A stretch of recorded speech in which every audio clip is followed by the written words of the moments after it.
This car is small, but that car is far away.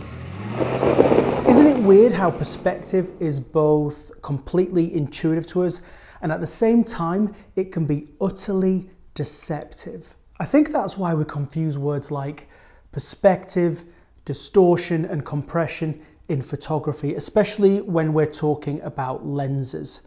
Have you ever tried to explain why we experience perspective?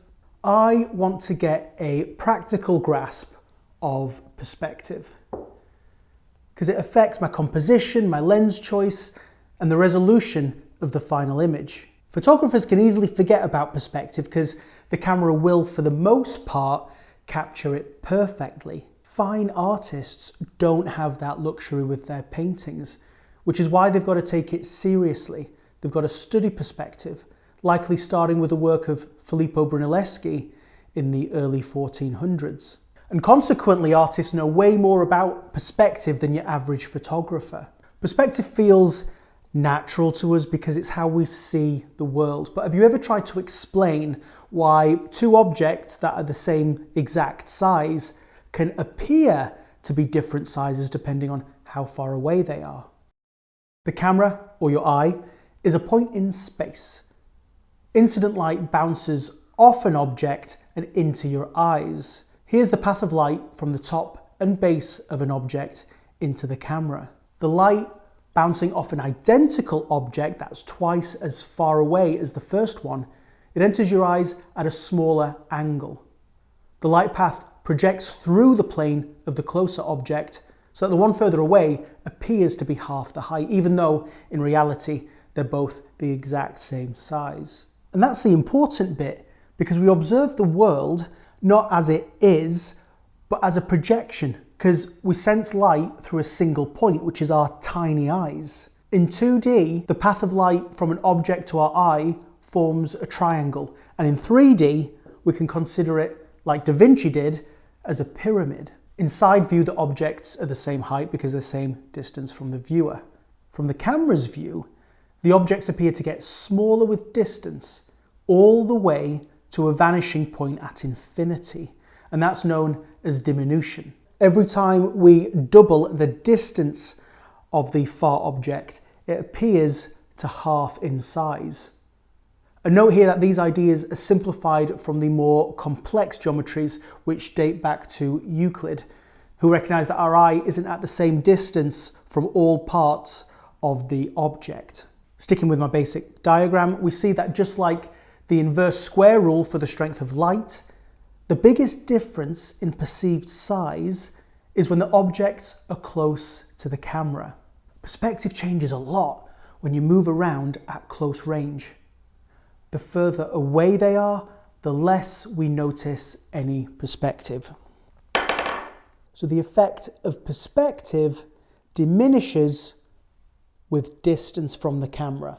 So how does camera lens focal length fit in with any of this? The geometrically minded of you might have figured it out already. It doesn't. I can take a picture of the subject with a 35mm lens or an 85mm lens. If my camera hasn't moved, then all we've really changed is the angle of view, or to put it another way, the magnification of the subject.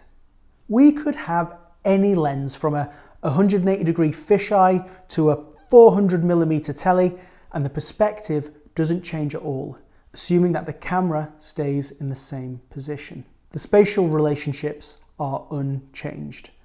The value of using a longer lens is that we might lose too much quality, too many pixels from using a wide-angle lens and cropping in. Longer lenses help preserve resolution when making images of small or distant subjects.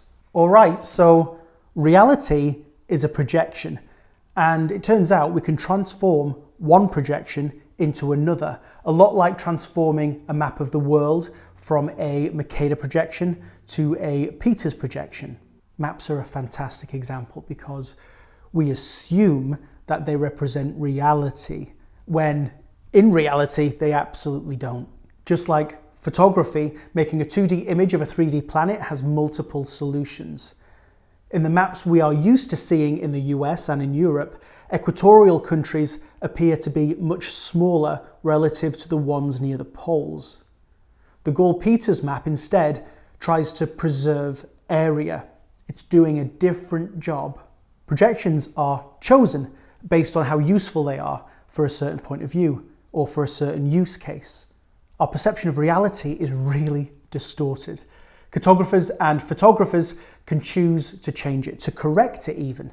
Architectural photographers will transform the converging lines of a tall building caused by tilting a camera up. And they'll either do it before capture using a tilt shift lens or in post-production with software. Most software have a perspective correction tool. This building in reality has parallel sides, so really we're correcting an error, an existing distortion caused by the way the world is projected into our brain. It's psychological, and we don't actually like the correction too much in some cases. The building in this photo has parallel sides, but our brains see it as getting wider towards the top because we're so used to seeing converging vertical lines every time we look up at a building. For the inquisitive and the artistic viewers out there, what if the vanishing point was in front of an object rather than behind it? Check out this video to explore the curious world of reverse perspective and how you can incorporate it into your own photography.